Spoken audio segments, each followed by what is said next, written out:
O que a religião tem a ver com o sistema econômico que domina o nosso mundo? Pois é, hoje a gente vai mergulhar numa das teorias mais fascinantes e, olha, surpreendentes da sociologia. A ideia de Max Weber de que uma mentalidade de fé muito específica foi, na verdade, o motor por trás do capitalismo moderno. E tudo começa com essa pergunta. Lá no começo do século XX, o sociólogo Max Weber olhou para os dados e notou algo bem curioso na Europa. Os líderes de negócios, os donos do capital, eram, em sua grande maioria, protestantes. Mas por quê? O que poderia explicar essa tendência? A busca por essa resposta se tornou uma verdadeira investigação sociológica. E a resposta de Weber foi detalhada nessa obra aqui, que se tornou um clássico: A Ética Protestante e o Espírito do Capitalismo. É nesse livro que ele desenvolve o argumento revolucionário de que uma certa mentalidade religiosa foi um dos grandes motores do desenvolvimento econômico do Ocidente. Ok, vamos fundo nisso. O brilhantismo do Weber foi não começar com uma teoria abstrata, mas sim com uma observação bem concreta, estatística mesmo, do mundo ao redor dele. Pois é, ao analisar os dados ocupacionais lá na Alemanha, Weber viu um padrão muito claro. E não era só uma questão de riqueza herdada, não. Parecia que existia algo na cultura protestante que incentivava as pessoas a entrarem no comércio e na indústria de um jeito que não se via em outras comunidades. Ele sabia que isso não podia ser coincidência. Tinha que entender a causa por trás dessa correlação. Para a gente entender a teoria do Weber, primeiro a gente precisa sacar o que ele chamava de espírito do capitalismo. E olha, não se trata só de ganância ou do desejo de ficar rico. Isso sempre existiu. É algo bem mais específico. O ponto central é este.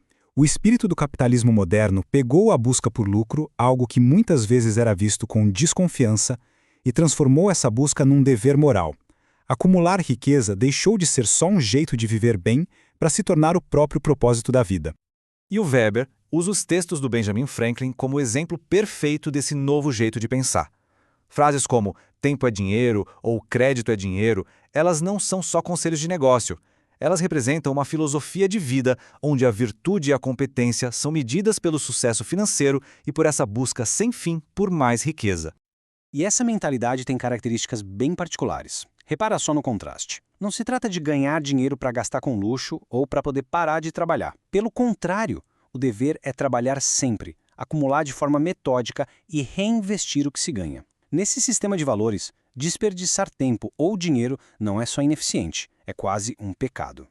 Mas de onde veio essa mentalidade tão particular e, historicamente, tão nova? Para o Weber, a raiz disso está numa mudança teológica profunda, que acabou gerando uma pressão psicológica enorme nos fiéis.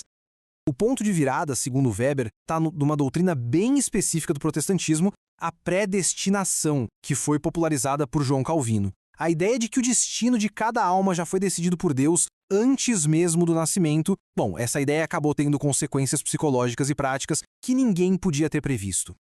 Para entender o impacto disso, é só comparar. No catolicismo, havia mecanismos para buscar a salvação, Boas obras, sacramentos, confissão. Existia um caminho, uma certa segurança. O calvinismo ele removeu tudo isso. Acreditava-se que Deus já tinha decidido quem seria salvo e quem seria condenado e pronto. Nada que uma pessoa fizesse poderia mudar esse decreto. Isso criou o que o Weber descreveu como uma inaudita solidão interior do indivíduo. E isso nos leva à pergunta que atormentava os seguidores do Calvino. Imagina só a angústia de não saber qual é o seu destino eterno e, pior, sem poder fazer nada para mudá-lo. Essa ansiedade se tornou a força motriz que levou as pessoas a procurarem desesperadamente por sinais, por qualquer pista de que estavam entre os escolhidos por Deus para a salvação. E a resposta para essa ansiedade toda não foi encontrada em rituais ou misticismo, mas em algo bem mais pé no chão, o trabalho do dia a dia, que foi totalmente ressignificado pelo conceito de vocação.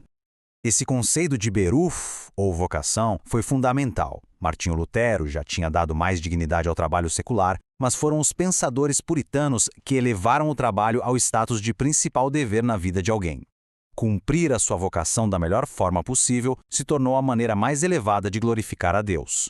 O trabalho, então, foi transformado. Deixou de ser apenas um jeito de ganhar a vida e se tornou a principal ferramenta para a autoconfiança psicológica. Ao se dedicar de corpo e alma à sua profissão, o crente podia se convencer de que era um dos eleitos, usando a disciplina e o sucesso como um jeito de afastar aquele medo terrível da condenação.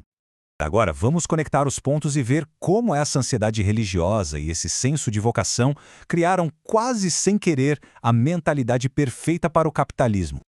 A lógica do Weber se desenrola como uma reação em cadeia. Primeiro, a predestinação gera uma ansiedade profunda. Isso leva à busca por um sinal de que se está salvo. O trabalho intenso na vocação vira um dever sagrado para encontrar esse sinal.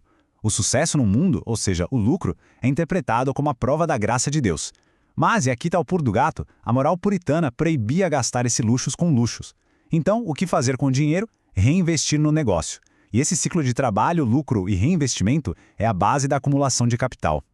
Resumindo, o ascetismo protestante, como diz o Weber, atuou sobre o gozo da posse, estrangulou o consumo.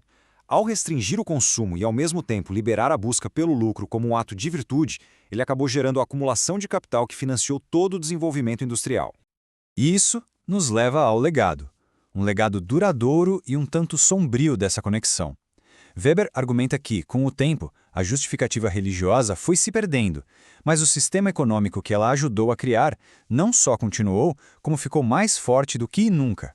Essa citação do Weber resume perfeitamente essa transição. O que começou como uma escolha ética e religiosa motivada pela busca da salvação se tornou uma necessidade econômica para sobreviver no mundo moderno.